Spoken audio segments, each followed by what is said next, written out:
Imagine acordar em um dia comum, abrir o aplicativo do banco e perceber que cada transferência feita pelo Pix agora tem uma taxa fixa. Parece um pesadelo, não é? Mas e se eu te disser que essa história já tem deixado milhões de brasileiros em alerta? E que no centro desse debate está o Nicolas Ferreira, trazendo à tona os segredos que o governo não quer que você saiba. Tudo começou quando o governo anunciou uma medida para modernizar a arrecadação fiscal. O que parecia uma simples tentativa de regulamentar movimentações financeiras rapidamente se transformou em um escândalo nacional. A nova regra previa que todas as transferências via Pix acima de R$ 500 mensais seriam taxadas em R$ 2 por operação. E mais, qualquer pessoa física que movimentasse acima de R$ 5.000 por mês entraria automaticamente na mira da Receita Federal. Foi o suficiente para causar indignação geral. Nicolas Ferreira, sempre atento, não perdeu tempo. Em uma de suas lives, ele denunciou a medida, apontando que a justificativa oficial de transparência e modernização escondia algo muito maior. Estão tentando transformar o Pix, que era gratuito, em mais uma máquina de arrecadar dinheiro do trabalhador brasileiro. Enquanto isso, os gastos absurdos do governo continuam no sigilo. Isso é um absurdo. A reação nas redes sociais foi instantânea. Hashtags como taxa do Pix não e Nicolas tem razão dominaram os trending topics. Pessoas começaram a compartilhar histórias reais de como a medida já estava impactando suas vidas. Dona Maria, uma vendedora de bolos de pote em Belo Horizonte, desabafou. Antes, meus clientes pagavam pelo Pix porque era rápido e prático. Agora, com essa taxa, estão preferindo pagar em dinheiro. Só que isso dificulta muito meu trabalho. Como vou fazer para sobreviver assim?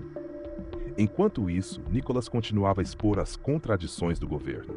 Ele revelou, por exemplo, que enquanto o trabalhador tinha suas movimentações financeiras monitoradas, os gastos com cartões corporativos da presidência continuavam sob sigilo. É isso que eu quero entender.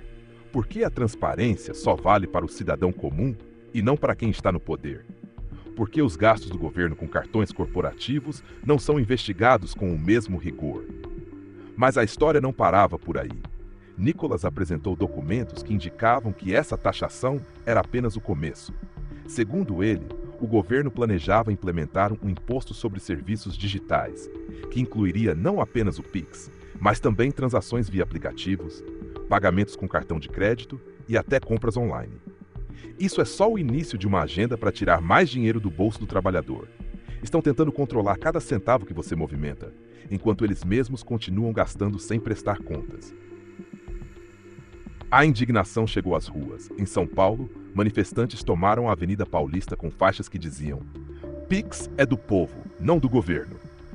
E chega de taxar o trabalhador.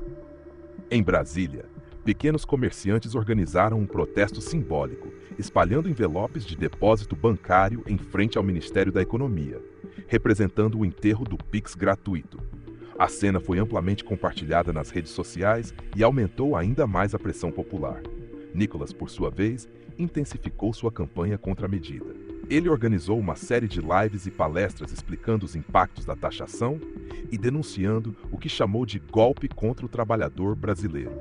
Em uma dessas ocasiões, ele declarou: o trabalhador informal, que já sofre para sobreviver, agora vai ser tratado como um grande sonegador. Quem ganha o salário mínimo e faz vaquinhas para pagar um churrasco vai precisar explicar essas movimentações como se fosse um empresário milionário. Isso é um absurdo. Enquanto isso, a situação no país só piorava.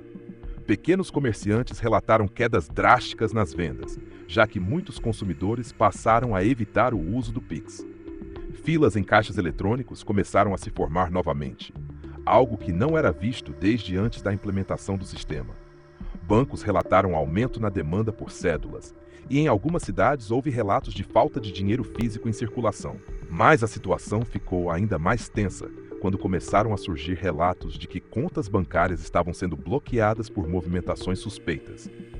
Motoristas de aplicativo, vendedores ambulantes e entregadores passaram a relatar que suas contas estavam sendo congeladas sem explicação. Eu usei o Pix para pagar o combustível e receber dos clientes. Agora minha conta está bloqueada e eu nem sei como vou trabalhar amanhã, contou um motorista em um vídeo que viralizou.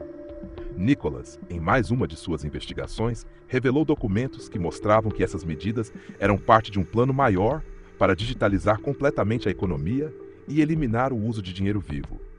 Estão tentando transformar o Brasil em um laboratório para controle total das finanças pessoais. Hoje é o Pix, amanhã será o dinheiro físico. Daqui a pouco, você não vai conseguir nem comprar pão sem que o governo saiba o que está fazendo. A pressão popular chegou ao seu ápice. Depois de semanas de protestos, debates acalorados e mobilização nas redes sociais, o governo foi obrigado a recuar. Em uma votação histórica no Congresso, a taxação do Pix foi revogada. A notícia foi recebida com comemorações em todo o país. Nicholas, claro, não perdeu a oportunidade de celebrar a vitória, mas deixou um aviso: essa foi apenas uma batalha vencida. A guerra contra o abuso de poder do governo ainda está longe de terminar. Precisamos continuar vigilantes para que isso nunca mais aconteça. Essa história fictícia nos mostra como o poder da união e a coragem de quem denuncia podem fazer diferença. E você está preparado para lutar pelos seus direitos se algo assim acontecer novamente? Afinal, como disse Nicholas, se o governo controla o seu dinheiro, ele controla a sua vida. E isso é algo que nós nunca podemos permitir.